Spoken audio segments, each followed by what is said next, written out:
दरवाजे पर आने वाली ठक ठक की वो आवाज धीरे धीरे तेज होने लगी। दाईमा की आंखों में एक अलग ही डर उभर आया था। वो दरवाजे से दूर हटकर पीछे पलंग पर जाकर बैठ गई। दाईमा, कोई दरवाजा खटखटा रहा है। आप दरवाजा क्यों नहीं खोल रही हैं? मैं दरवाजा खोल दूं। मैंने तुझे बोला ना कि अंदर जा, तो तू अभी तक यहाँ पर क्या कर रही है?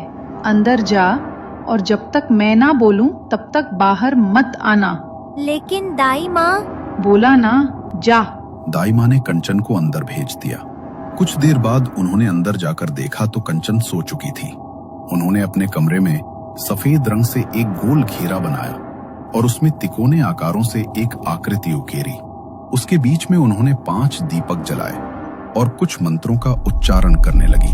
कुछ देर बाद बाहर से आने वाली दरवाजा खटखटाने की वो आवाज बिल्कुल बंद हो गई।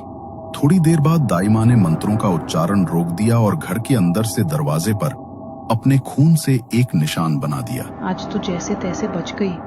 आगे से मुझे बहुत ध्यान रखना होगा। इस दलदल में धंसती ही चली जा रही हूँ। काश मैंने ये सब कभी शुरू ही न किया होता। कंचन दूसरे कमरे के दरवाजे से छिपकर ये सब देख रही थी, मगर उसे समझ नहीं आ रहा था कि आखिर दाईमा ने ये सब क्या किया और वो क्या बातें कर रही हैं। मगर धीरे धीरे जैसे कंचन बड़ी हुई तो उसे सब कुछ समझ आने लगा। आज कंचन 18 साल की हो गई थी। घर पर दाईमा ने उसके लिए केक बनाया था, मगर कोई भी उसके बर्थडे के सेलिब्रेशन के लिए खुश नहीं था। कम से कम आज तो आप लोग कंचन बेबी के लिए खुश हो जाओ। बेबी 18 साल की हो गई है आज। मालिक और मालकिन जिंदा होते तो बहुत खुश होते आज के दिन। हाँ, जिंदा होते तो खुश होते, लेकिन जिंदा तो नहीं है ना वो। खुद तो मर गए, लेकिन हमारे सर पर बोझ छोड़कर चले गए इसकी वजह से अपना सब कुछ छोड़कर यहाँ आना पड़ा हमें। रहने दो दाईमा, और कोई जन्मदिन नहीं मनाना मुझे। इस घर में अब एक भी पल रहती हूँ तो दम घुटता है मेरा। अगर आप लोग यहाँ पर मेरे साथ नहीं रहना चाहते तो आपकी मर्जी है। वैसे भी आज तक कोई ख्याल नहीं रखा है आप लोगों ने मेरा। अपने घर में अपनी दाई माँ के साथ अकेले रह सकती हूँ मैं। अगर जाना चाहें तो जा सकते हैं आप लोग। देखो तो जरा कैसे कैंची की तरह जुबान चल रही है इसकी।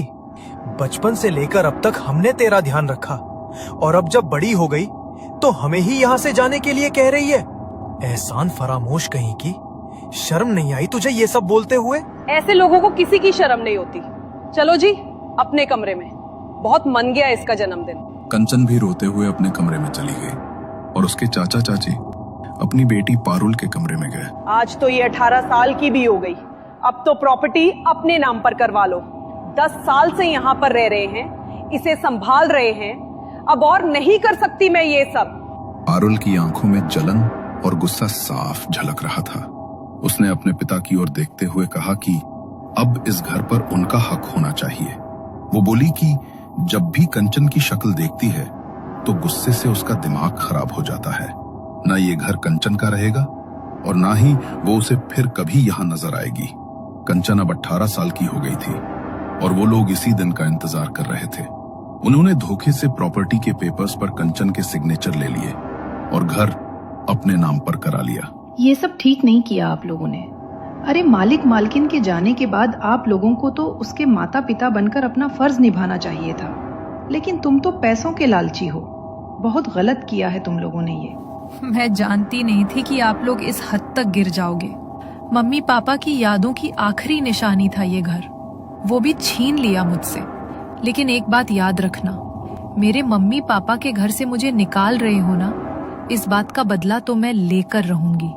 मेरा हक इस तरह मुझसे कोई नहीं छीन सकता। अभी के अभी बाहर निकल जाए यहाँ से, हरामजादी। तेरा यहाँ एक पल भी सांस लेने का हक नहीं है। ये घर, प्रॉपर्टी, सब कुछ हमारा है। तेरा ये मनहूस चेहरा एक सेकंड भी बर्दाश्त नहीं होता है मुझसे। निकल जा, चली जा यहाँ से। गलती से भी लौटी ना तो पुलिस को बुलाकर तुझे जंजीरों में बांधकर फिकवा दूंगी। बाहर निकल अभी। कंचन रोती हुई दाई माँ के साथ उनके घर आ गई, मगर उन लोगों ने तो वो घर भी हड़प लिया था, इसलिए उन दोनों को किराए पर एक छोटा सा घर लेना पड़ा। दाई माँ, उन लोगों ने मुझसे मेरा सब कुछ छीन लिया। माँ पापा ने जो घर आपको दिया था वो भी छीन लिया। मन तो करता है उन्हें जान से मार डालूं, और मुझे पता है आप ऐसा कर सकती हो। क्या मतलब है तुम्हारा कंचन? मैं जानती हूँ काला जादू, टोना टोटका ये सब करना आपको आता है, तो इसका इस्तेमाल उनके खिलाफ क्यों नहीं करती? आपको नहीं लगता कि उन्हें अपने किए की सजा मिलनी चाहिए? ये तू क्या बोल रही है कंचन बेटा? मुझे ऐसा कुछ भी नहीं पता। और ये काला जादू, टोना टोटका ये सब बहुत खतरनाक होता है। अगर एक बार इसके अंदर फंस जाओ तो इससे बाहर निकलना असंभव है। इस सब के बारे में मत सोच, किसी वकील से बात कर। अब तो वही इसमें तेरी कुछ मदद कर सकते हैं। मैं हर वकील से बात कर चुकी हूँ दाई माँ, लेकिन कोई मेरी मदद नहीं कर सकता। और जब वो लोग सीधे रास्ते पर नहीं चल रहे तो हम क्यों सीधे रास्ते पर चलें? मैं जानती हूँ आपको सिद्धियाँ आती हैं। 10 साल में हर रात मैंने आपको उन क्रियाओं को करते देखा है। आत्माओं को आपके दरवाजे पर दस्तक देते सुना है। जब आप मेरी मदद कर सकती हैं तो आखिर मना क्यों कर रही हैं? क्या आपको मेरी हालत देखकर बुरा नहीं लग रहा?